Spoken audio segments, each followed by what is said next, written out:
Welcome to Back Your Blue on Extra 106.3. My name is Tug Cowarts, along with Daniel Madelon of A Second Chance Bail Bonds and A Second Chance Monitoring. Daniel, what's up, man? How are you? Doing well. We've got some special guests with us today. Officer Aaron Wilson. He is the PIO, the Public Information Officer for Cobb County Police Department, and Lieutenant Roger Nalls, Cobb Police Homeland Security Commander. That's a big title, sir. That's a big title. Yeah, I can tell you. Not only does it sound like a giant title for responsibility, but I mean just because it spreads across the entire page. But you've been 26 years with the department, currently assigned with the Cobb Police Homeland Security as the commander and assistant SWAT team commander with 20 years on the team. Did you grow up wanting to do this? No. Okay. I did not. What'd you tell me, like a race car driver or something? What'd you want to do when you were growing up? No, I wanted to be an architect. I actually went to Georgia Tech for a few years as an architect major. That's cool. Yeah. And what was it that made you pivot from architecture to police work? Well, quick, crazy story. Sitting in traffic in Atlanta. You're like, I've had it. I'm trying to get this fixed. It was pretty much at that point, and I saw Georgia State Patrol chasing a stolen Jeep Cherokee up 75. I said, they got the coolest job out there. It's better than any architect. And then had to call the parents to let them know I'm changing my role. How did they take that? At first, they didn't take it well. Oh, that way. Yeah. I love it. That's Architecture at Georgia Tech, and I'm going into law enforcement. Yeah, because it seems like an architect with a Georgia Tech degree would probably do, I don't know, make a grip of money. And I know police work is very glamorous at times. But y'all are underpaid. I mean, that's just as simple as you can. I agree. Yeah, that's right. Let's see if we can get somebody to fix that. I don't know who's listening right now. Better fix it right away, too. You don't get into law enforcement to be rich. That's exactly right. Nope. And also, Officer Wilson, what was it for you growing up? Did you want to be a police officer? I did. Okay. So the exact opposite. Okay. Yeah. So I actually, in high school, I remember I considered like being an architect. So I took all 4 years of like architecture related Hang on. classes. You're just trying to make him feel better No, about I really changing direction. did. I really did. So that was the plan I was going to go. And then I got to college and I realized there was a lot more math involved in architecture. And I was like, yeah, I'm not about that life. So, but I still struggle with decimals and fractions, so I know what you mean. Yeah, so I know I couldn't do that. So my next best thing was to go into law enforcement. My grandfather was a chief of police back in my hometown in Kentucky. So I had a little bit of that growing up. And my dad, he always used to say that he wanted to get into law enforcement, but he was raised by him, and he always told him to never get into law enforcement. Okay. So my dad didn't. Okay. But I had Skip the generation. I had that going in my mind. I was like, well, I know what my dad's told me about what his grandfather told him, but I still want to follow in his footsteps. That's cool, man. And become a cop. So. Like him, I kind of was inspired by GSP. I applied to Cobb County and GSP because from what I was told, those are the two best places to work for. Georgia State Patrol and Cobb County. Georgia State Patrol and Cobb County. And I was going to go with whoever hired me first. And it looks like Cobb County got me. So got you on here this. I am. And let me tell you, GSP's missing out. They are. I mean, they're missing out on a good officer, right? Mm-hmm. They are. Yep. So good for Cobb County for acting quickly. So you, Lieutenant, 8 years on patrol, South Cobb Precinct 2, 3 years as an officer on full-time SWAT, 5 years assigned to the training, or assigned to training as a range instructor, promoted to sergeant, assigned to Precinct 3, Cumberland area, 3.5 years, transferred back to TAC as a sergeant over the unit, year and a half, promoted lieutenant, and assigned as the commander for Precinct 2, Criminal Investigations Unit. That seems like it could be an interesting gig. It's all right. Are you being sarcastic? I don't know how to take that. No, I'm not. That's more of your property crimes division, not your person's crimes. Got it. So, as you'll see back on there, I switched back to patrol lieutenant. Yeah, for a couple of years. Because I like a little more action than sitting at the desk. And let me tell you, that's when you hit pay dirt. That's when you got to where you belong. That's right. When you transferred to Homeland Security Unit, 2 years now and counting. What are some of the biggest events that you've worked as part of the Homeland Security commander here with Cobb County? Since I've been there, let's see, your postseason play here would be the largest events for us to have any participation in. Yeah. So, I mean, before when the World Series came, I was with a different unit. Sure.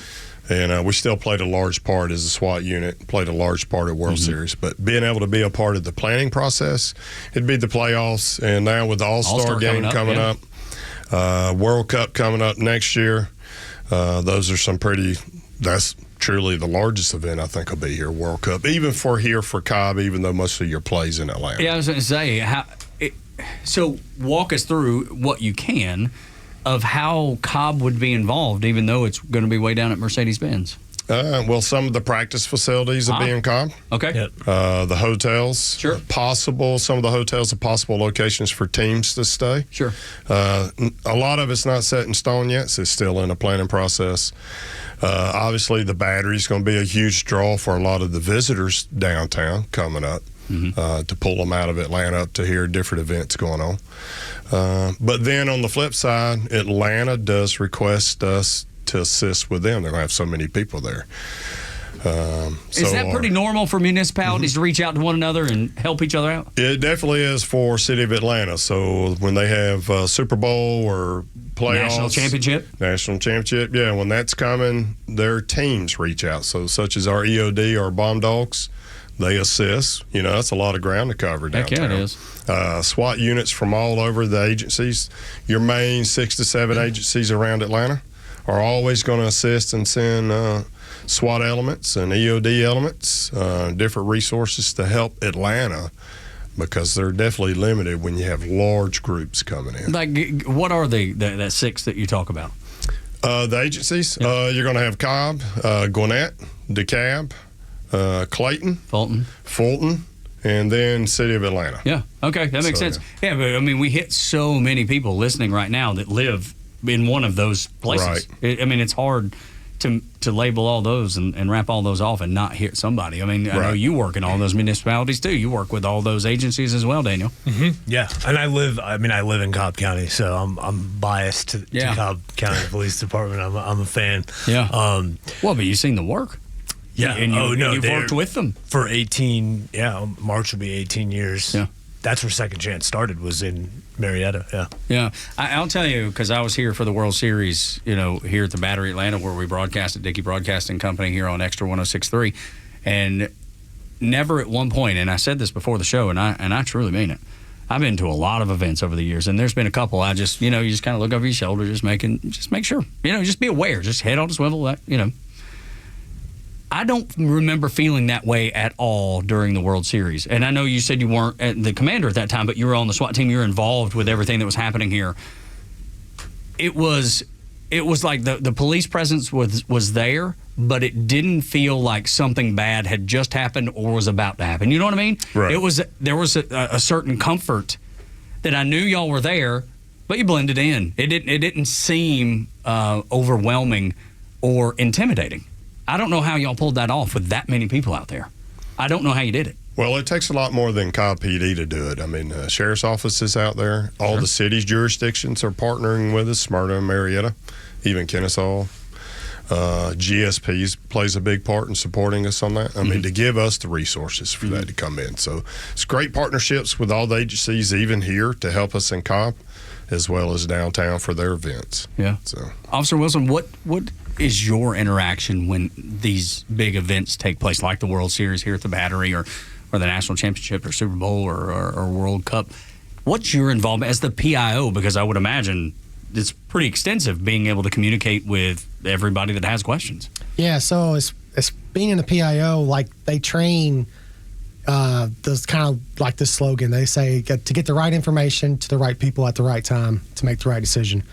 And that's all that communication boils down to. That sounds simple, but I bet in action it's not quite as easy. It sounds simple, and in practicality it should be that simple, but the problem is that sometimes the information that we receive initially is the wrong information, and it's kind of filtering through what information that we are receiving, finding out, is this verifiable, and putting out that information versus pushing out information that we receive initially that may turn out later to be false.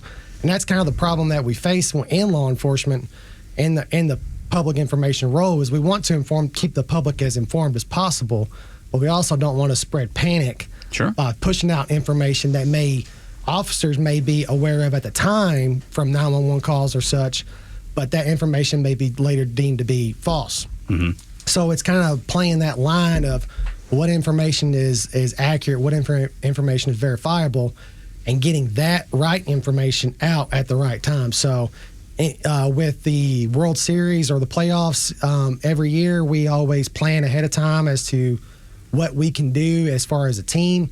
So we coordinate not only with the people within Cobb County Police, public information, but Cobb County Fire and Cobb County Communications, which thankfully we have Ross Cavett as kind of our team lead. So he's always a good source of information. So we always have a mindset when it comes to any type of big event to make sure that we have as many resources as we can of like-minded communications people who kind of know what they're doing, so that when information starts to flow, we can kind of filter it as a team. Because it comes down to trust, I would imagine, when it comes to feeding the right or the wrong information, right? It could damage trust, or if it's all correct, then it builds it. Yeah, or we have our reputation as well, so we don't want to spread misinformation. Of course. And then the public starts to think, oh, we can't trust the information that we're receiving from Cobb County Police Department because they gave out false information. I understand. So it's a fine line as to what information we can release. But the media is a beast, and they're constantly demanding, what can you tell us now? What can you tell us now? And, I'm the same thing. I'm trying to get with people like him to figure it out. Hey, what can you tell me? What can you tell me? But he's got his own issues to worry about. He's got the tactical mindset that he's trying to figure out information. He ain't worried about keeping me up to date. Or the media. Because they usually get it wrong even when you give it to them right. So it's a fine line of I need this information to feed the public. Yeah. But, everybody's got their role to play, and I'm just somewhere in between the seams trying to get what I can where I can. This is Back Your Blue on Extra 106.3 with Daniel Madelon of a Second Chance Bail Bonds and a Second Chance Monitoring with Lieutenant Nalls and Officer Wilson of Cobb County Police. We will continue because I want to ask you about just the recent things that happened in New Orleans, what you can share about preparedness for special events that we've discussed going on in Cobb County, going on in Metro Atlanta when we continue on Extra 106.3. Welcome back to Back Your Blue on Extra 106.3 with Daniel Madelon of a Second Chance Bail Bonds and Monitoring. My name is Tug Cowarts, along with Officer Wilson and Lieutenant Nalls, Cobb County Police. Officer Wilson's the PIO, the Public Information Officer, and Lieutenant Nalls is the Cobb Police Homeland Security Commander. As a Georgia fan, I've been, obviously watching the Sugar Bowl and everything that happened down there. And wow, the information, because you brought it up in the last segment, the information that filters out, and there was so much of it that was good, and then so much of it was bad. So I can only imagine how difficult your role is, especially in a moment like that. But in light of what happened down there in New Orleans, what can y'all share about Cobb County's preparedness and maybe even Metro Atlanta's preparedness for these big events that are coming up, and we've got a load of them? Yeah, I'm not sure which direction to go on this. Well, we got plenty of time. We can meander. We can just go around it. Sure. I can tell you, so let's talk about, say, like the All-Star Games coming up, right? Yep. So what's our preparedness for that? So what do we do? So New Orleans is a little different beast. That's pretty much an open market, right? There's no single entity where we have an event, the Battery and the stadium's kind of like a single entity, and we can focus on the Battery and Brave security personnel, and we can work closely with them, where in New Orleans, it's really just wide open streets. It's just wide open, right? It's really up to the police department and whatever other jurisdictions are working down there. But for here, with preparedness, so we begin looking at what's coming, right? Of course, there's going to be multiple meetings. PD, we even have one this week. All right, it's our second one already. A lot of resources are coming into effect. A lot of people coming into play within PD and Fire and EMA, 911. Braves, Battery directors will be there also. A lot of communication, PIOs will be there, communications. And we start formulating a plan. So, like, this is the second meeting coming up. So, initial planning's already started. And being that it's a single entity and we've done it before, we already have some A little blueprint, maybe? Yeah, a little blueprint to go off of, right? Now, All-Star's a little different. It's a week long, right? And you never know when a World Series game is going to be here, so that kind of creates. Hopefully sooner rather than later. Yeah. Off the subject, but yes. But anyway, when it comes to preparedness, I think we have a good relationship with the Braves and Battery personnel in being prepared for such a large event. We have other areas here. We have the Galleria area. We have the Cobb EMC auditorium there. A lot of events come to town. But when it comes to preparedness, we look at what we need, right? We see if we got the resources available, what kind of money it's going to take to get some of those resources. That can always be something that stands in the way, right? Yeah. Is that something, though, that the Braves would fund? And maybe this is an ignorant question to ask. I don't know. Do the Braves, do they understand which I'm sure they do, but I guess do they take in consideration how much this is going to cost everybody and taxpayers, and how does that all work together? Do the Braves kick in an extra couple dollars, or no, they don't? That may be higher than mine.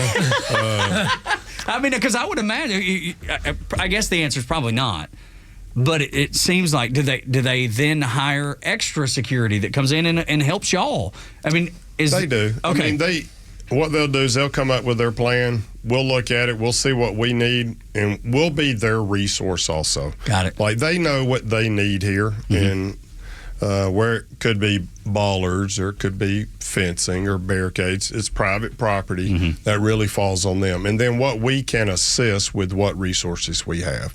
So we could assist with barriers or fencing. That comes down to all of us meeting together to see where the gaps are and seeing who can fill the gaps, right? So, of course, the county wouldn't pay to put bollards in on private property. That'd be up to Braves. Yeah, okay, so that makes sense. That's a good example. Oh, yeah, that's a great example. Right. But when it comes to maybe fencing, like when we had the World Series parade, right? Yeah. It came through a lot of people. Heavens. We had a bar fencing from City of Atlanta. Interesting. And that's those same relationships when you prepare for large events. You make those partnerships. We could bring up their fencing to help, because neither the Braves or the county can all of a suddenly buy, a mile's worth of fencing, right? But we make those partnerships and we get it done. So it just really depends on the resource that is needed. Yeah. And then from your point of view, does the community have thousands of questions for y'all about whether it's, hey, how are we paying for this? Or is it B, how are we keeping people safe? Or I would imagine the community questions flow into you when there's an event like, and we'll just use the World Series for example. Yeah, people always assume like that, that their question is going to be a stupid question, but I feel that way occasionally. A lot of people may have the exact same question as you do. So we try to mitigate that by trying to inform people ahead of time as to give them as much possible information as they can going into a special event, so that when they get down here, they already know in advance kind of what to expect. So we try to give them as much information as we can, and that's kind of the whole goal as far as like a communications perspective, is we don't want people to come up to an event and not have any idea as to actually what to expect. People are going to have questions, and we want to push out as much information as we can to them ahead of time, but sometimes getting that information can kind of be difficult when you're trying to get information from certain units or something like that, where there is an operational security aspect too, where we don't want to push out too much information. Sure. Has social media made it harder or easier? I think it makes things a lot easier. Okay. I wouldn't have suspected that being the answer. I'm 30 years old. I grew up in this type of environment. Yeah. So to me, social media is a tool. At big megaphone. Big megaphone at my disposal. Somebody that did this job 10, 20 years ago, like my previous supervisor is my mentor. He grew up in this job before social media was really a thing. Probably don't care for it much. So, well, he's actually pretty good at it. Okay, all right. But somebody like grew up in that environment versus somebody like me who grew up with this technology at my disposal. We have two totally different perspectives. Okay. So I look at social media as a way to push out as much information as possible. I've taken a lot of PIO classes, and one thing that they like to teach is to not rely so much on the news media as in years past. You being the so they're authority. Saying us, the PI, the Cobb County Police. You're the PIO, authority. We are the newsroom. We That's want right. the public to come to us for their news. We don't want to tell our message to the news. Well, it gets convoluted. It's like the game of telephone. And then they try to push out their own version of what we're trying to say. It's like, no, that's confusing.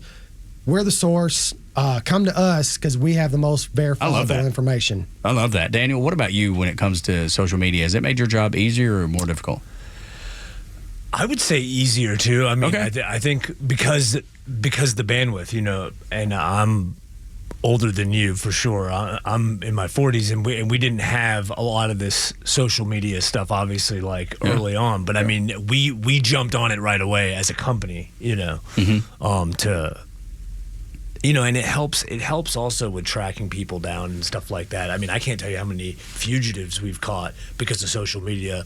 They're on Snapchat, they're checking into this location, they're live streaming from Topgolf. Talk about a knucklehead. Right. I'm on the run and I'm checking in at Topgolf. They can't stay off social media. It's wild. But so I know not every criminal is dumb. But that's dumb. I mean, that's about as dumb as it gets. Well, Lieutenant, I've asked everybody else. What about you in the world of social media, in what you do? Does it make it more difficult? Does it make it easier? No, it doesn't make it more difficult. Is it easier? It's easier for us to find information, such as he was just talking about. Yeah, I would imagine so. So, as Homeland Security, we cover different areas. So we also cover, let's just say, an extremist group, right, has an agenda, and it's going to involve being at the stadium, right, during an event.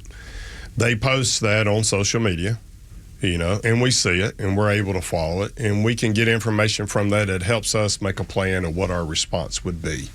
And it also gives Braves Battery a resource also.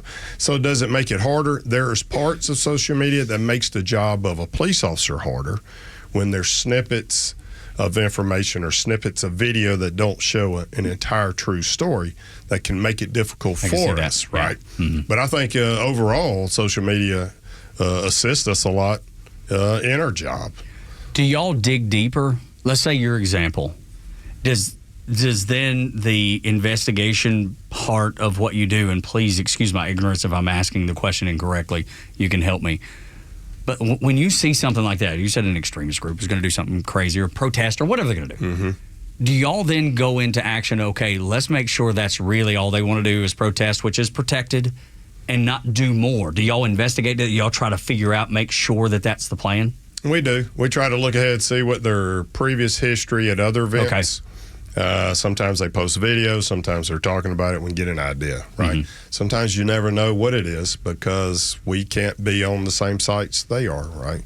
Accessing some of these sites that extremist groups use opens up my computer where they can possibly have access to a county computer. Mm-hmm. So we have to be careful with what we do. Right. But yeah, we definitely use it. You have to, right? You have to. I mean, it seems like it would be almost derelict not to. Right. But I could see exactly what you're saying, too, about when you only get a piece of the story. And I'm sure you run into this, too, Officer Wilson, when people are mad or upset or misled because of a piece of information that gets out, not from you, but maybe like a news outlet reporting something that you said and not getting it exactly right. I can see where that, and the lieutenant's talking about, where that makes things difficult. Yeah, I mean, we've had our own crisis over the years with social media where people push out information, that's very one-sided, that doesn't tell the whole story, and we want to tell our version of what happened because we have dash cam and body cam to back up what actually happened, but there is a process as far as if something is under investigation. Me as a communications perspective, I'm like, hey, let's release the video or let's release it, get it all out there. But sometimes there's a strategy to win. But once you do something once, then it's kind of expected that you do that every time. Sure. So anytime we have something that is a crisis that's breaking out on social media, as a communicator, I'm like, hey, I'm, in the chief's ear. or my supervisor's ears, like, hey, this is what's going. I can foresee where this is going to go. You can see where this is headed. And if we don't do something quickly, we're going to have our own crisis at hand. Gotcha. And sometimes that does play out. And regardless of what opinions are being said online or versus internally, what we are trying to do to stop these this information from spreading, this misinformation from spreading, is also that fine line as to well, how are we going to play this? Mm-hmm. So it's sometimes my job is a lot of fun, but sometimes it's very difficult when the crisis happens, because you're also, based on your training and experience, what needs to be done, but you're not the person making the decisions. So you're as my role, I'm here to facilitate an opinion, but at the end of the day, the chief of police is the executive of the police department, and anything that happens falls back on him, not me. Right. So your goal is to make sure. My goal is to make sure that the chief has all the information at his hands and he can make the right decision. So that's where they teach in PIOs to get the right information to the right people at the right time to make the right decision. Love it, man. Just following that chain of command, getting it all right. Lieutenant, because we talked about this a little bit, the preparedness for the special events that are going to be happening. Are we ready for something like that could happen, like that did? I'm obviously not wishing or hoping or putting it out into the world that something bad happened, but are we ready for something like that? Because I bet people are concerned. Oh, I bet they are too, and God forbid it does happen here, right? Wouldn't want the tragic situation to happen. But is Cobb PD ready or Cobb SO ready? Oh, yes, sir. I love hearing that. I love hearing that type of event. So what you have is a vehicle-borne attack that and then he gets out and becomes an active shooter, right? Mm-hmm. The training that is done at Cobb PD, yearly training since 2011, we do full-scale active shooter training. And I don't mean just tabletop. I mean, we use schools. We've used Lockheed. The Braves let us use the stadium one year. I remember when that came down, because the Braves sent us out a message here to the batter saying, hey, here's what's happening in the stadium. Right. It's going to be a lot of officers. It's going to be a lot of noise. We set off, I don't want to say explosives. They're made up. Yeah, just to make sound. To create sound, right? We moulage a lot of downed people to give the full effect of a lot of trauma. And, I mean, we do it every year. Put all our officers through it, put all our supervision through it to be able to handle such a chaotic situation. I don't like the word chaos. That means it's out of control. I believe that we do a great job of keeping it within control and then keeping it mitigated. So are we prepared? I have no doubt we are. Something. I love hearing that, man. I love it. And I know there's no such thing as perfection, but when I talk to y'all, just your level of confidence makes me feel confident. Right. And I would imagine that's what people listening on the other side right now want to hear, is they want to feel that confidence too out of y'all. Cobb or any of the other agencies that you work with, and do you feel like that the other agencies are just as prepared, the ones that y'all work with? I would say most are, yes.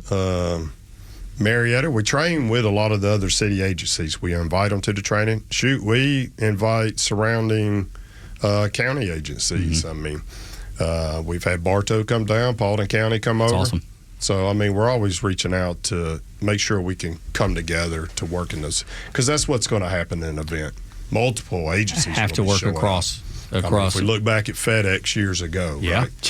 There was a lot of agencies, federal also, that showed up to assist with that. Do y'all train with the federal agencies too, or at least communicate with them on some? I would imagine there has to be a working relationship there too.